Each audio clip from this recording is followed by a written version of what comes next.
শাহবাগ স্কোয়ারে বক্তৃতা দিয়ে পার্লামেন্টে বক্তৃতা দিয়ে এক কথা না। প্রথম কথা হচ্ছে নির্ধারিত আমি কাউকে উদ্দেশ্য করে বলি নাই। আপনারা কি স্বরাষ্ট্রমন্ত্রী বক্তব্য শুনতে রাজি না? আমরা তার ছাত্র হওয়ার জন্য এখানে আসি নাই মাননীয় স্পিকার। Yes, I withdraw. অপমান নিয়ে আমাদের এখানে বসার কোনো প্রশ্নই ওঠে না মাননীয় স্পিকার। এটা অশোভন। সারাদিন দাঁড়ায় থাকতে পারবেন, আমিও দাঁড়ায় থাকবো। শাহবাগ স্কোয়ারে বক্তৃতা দিয়ে পার্লামেন্টে বক্তৃতা দিয়ে এক কথা না।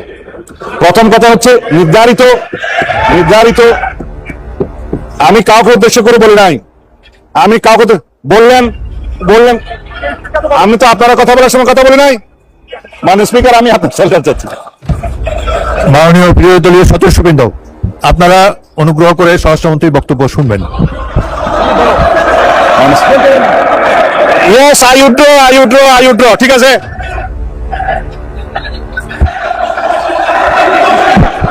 মাননীয় স্পিকার অনুগ্রহ করে বসুন, স্বরাষ্ট্রমন্ত্রীর বক্তব্য শুনুন। মাননীয় স্পিকার,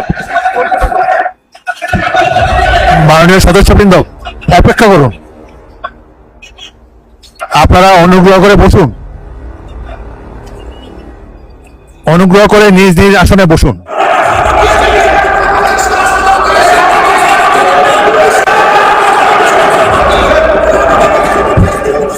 অনুগ্রহ করে নিজের আসনে বসুন। আপনাদেরকে বারবার অনুরোধ করছি। মাননীয় স্বরাষ্ট্রমন্ত্রী, আপনি আমার দিকে তাকিয়ে কথা বলেন। আমি তো কথা বলতে, মাননীয় স্পিকার না, বলেন। আমার যে শব্দ চয়নে তাদের আপত্তি, আমি সংক্ষেপে বলেন। জবাব আমি দিতে পারবো। আপনি জবাব দেন। মিন করেছি, এটা জাতীয় সংসদ। মাননীয় সদস্য সারাদিন দাঁড়ায় থাকতে পারবেন, আমিও দাঁড়ায় থাকবো। আপনারা কি স্বরাষ্ট্রমন্ত্রীর বক্তব্য শুনতে রাজি না? স্বরাষ্ট্রমন্ত্রীর বক্তব্যের পর আমি বিরোধী দলের নেতাকে দেব। কোথায় চিন্তা হয়েছে বলতে হবে। মাননীয় সদস্যবৃন্দ, আপনারা 2 মিনিট ধৈর্য ধরে অপেক্ষা করুন।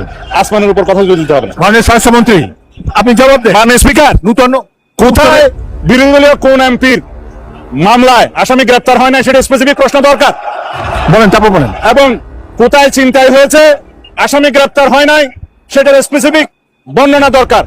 শুধু হাওয়াই ভাবে যদি বলা হয়, আমভাবে যদি বলা হয় যে এই সমস্ত হচ্ছে প্রতিকার কি, বিরোধী দল এমপির উপর হামলা হচ্ছে প্রতিকার কি, স্পেসিফিক কোশ্চেন করতে হবে।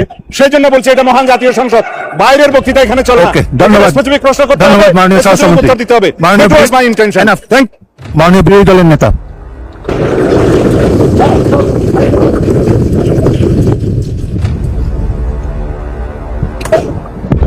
মাননীয় স্পিকার, আপনাকে ধন্যবাদ।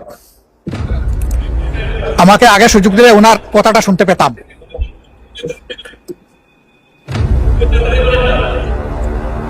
বক্তব্য কি আপনি দিবেন না আমি দেব? মাননীয় স্পিকার, এটা অশোভন। আমার বক্তব্যের সময় যদি এইভাবে কমেন্টস করা হয় তাহলে আমার এখানে দাঁড়ানোর প্রয়োজন নেই। বলেন মাননীয় বিরোধী দলের নেতা, বলুন আপনার বক্তব্য বলুন। আপনি মাননীয় স্পিকার, আমি সম্মানিত সংসদ সদস্য এবং স্বরাষ্ট্রমন্ত্রীর প্রতি সম্মান রেখে বলতে চাই, আজকে নতুন করে তিনি এই শব্দগুলো উচ্চারণ করেন নাই।